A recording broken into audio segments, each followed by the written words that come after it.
कंडे बेच कर करे गुजारा,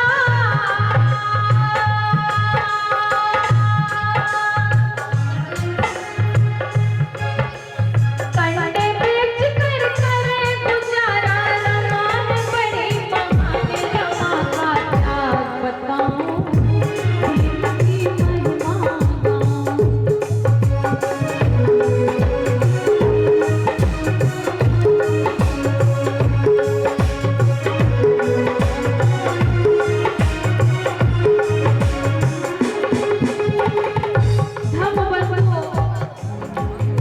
एक दिन का जिक्र सुना रही हूँ, जब इस बात का जिक्र करती हूँ तो मेरा भी दिल खराब है। एक दिन माता रमाई कंडों को बेच करके घर लौटी है तो उन्हें घर बाबा साहब का पत्र मिलता है।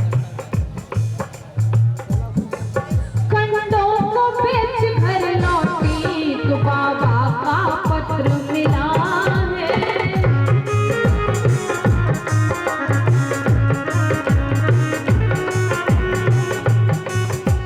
खर्च हुए मेरे पैसे भीम जी ने उसमें लिखा है।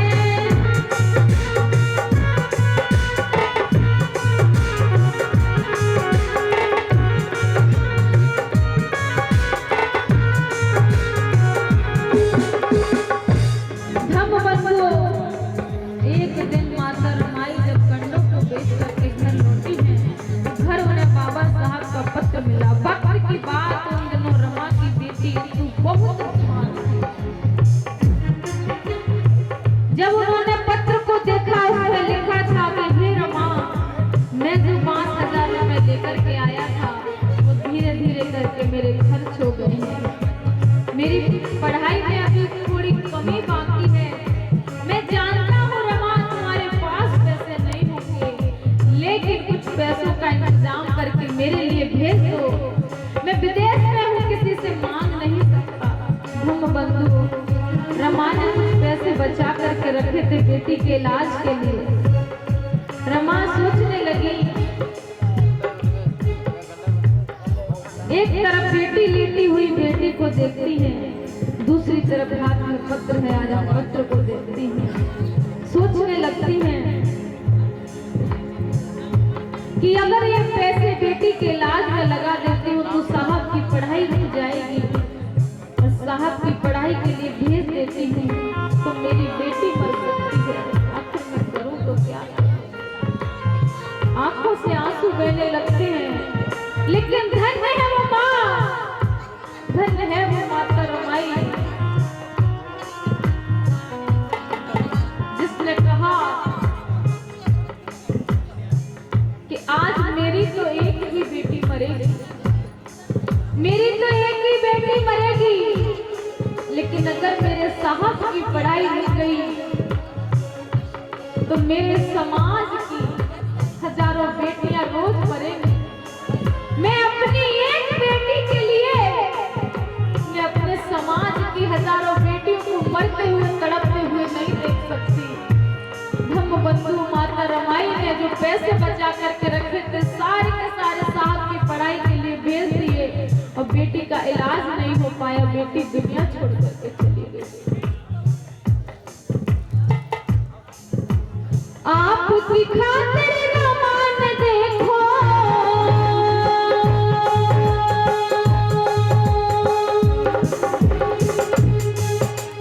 आपकी खातिर रमा ने देखो बेटी की बलिदान, रमा का क्या बताऊं भीम की महिमा गाऊं।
भीम लौट कर आए तो बेटी नहीं मिली है।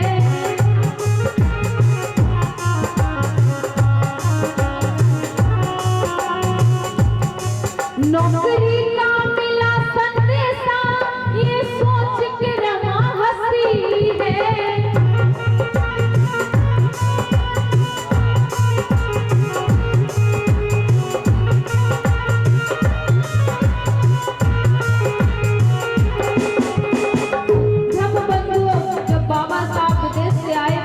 बाबा साहब ने पूछा, रमा हमारी बेटी कहाँ है, हमारी बेटी कैसी है?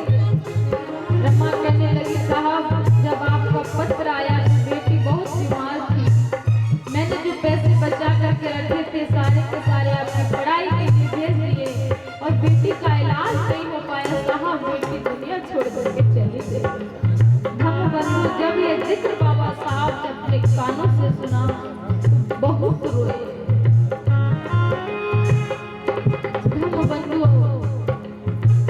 लेकिन बाबा साहब को विदेश से आते ही नौकरी करने का मौका मिला। जब बाबा साहब को नौकरी करने का मौका मिला, जब रमा को ये बात पता लगी तो रमा बहुत खुश हुई। सोचने लगी, साहब नौकरी करेंगे, मैं सारे दुखों को भूल जाऊंगी, फिर से एक नई जिंदगी जीऊंगी। लेकिन बाबा साहब ने रमा के सपनों को चकनाचूर कर दिया। बाबा साहब कहते हैं कि जब मुझे नौकरी करने का मौका मिला तो मैं 100 रुपए महीने का नहीं कमा पाता।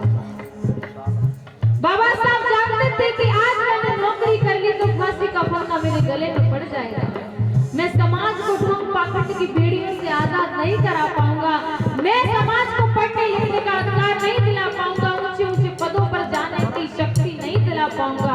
इसीलिए बाबा साहब ने ना नौकरी करने का फैसला लिया और कहा, ना करूं नौकरी कहा भीम ने,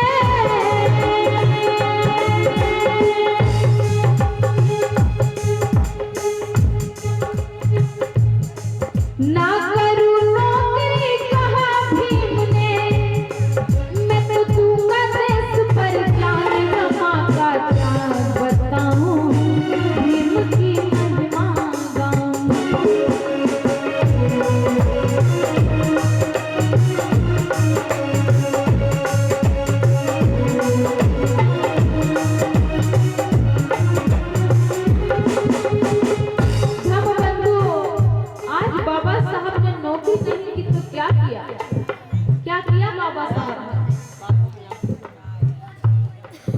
आज करे वकालत बाबा कोई केस नहीं मिलता है।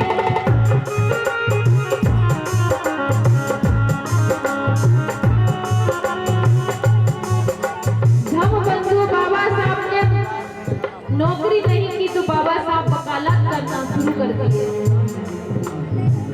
जब बाबा साहब कोर्ट में जाते थे तो पूरा पूरा दिन यूं ही बैठे रहते, कोई केस नहीं आता।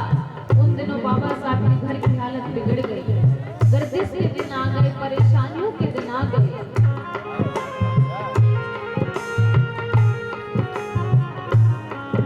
आज करे वकालत बाबा कोई केस नहीं मिलता है।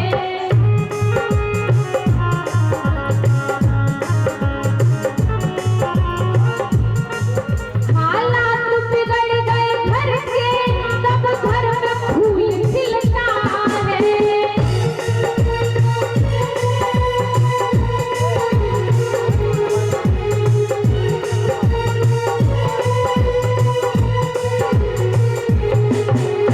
धम्मबंधु जब बाबा साहब के परिवार में परेशानियों के दिन आ गए तो उन दिनों माता रमाई ने अपनी कोख से बेटे को जन्म दिया, पुत्र को जन्म दिया और साहब ने उसका नाम राजरत्न रखा। राजरत्न को देख करके बाबा साहब कहते हैं, बाबा साहब ने अपनी पुस्तक में लिखा है कि राजरत्न बहुत ही सुंदर था। और बाबा साहब राजरत्न को देख करके कहते हैं,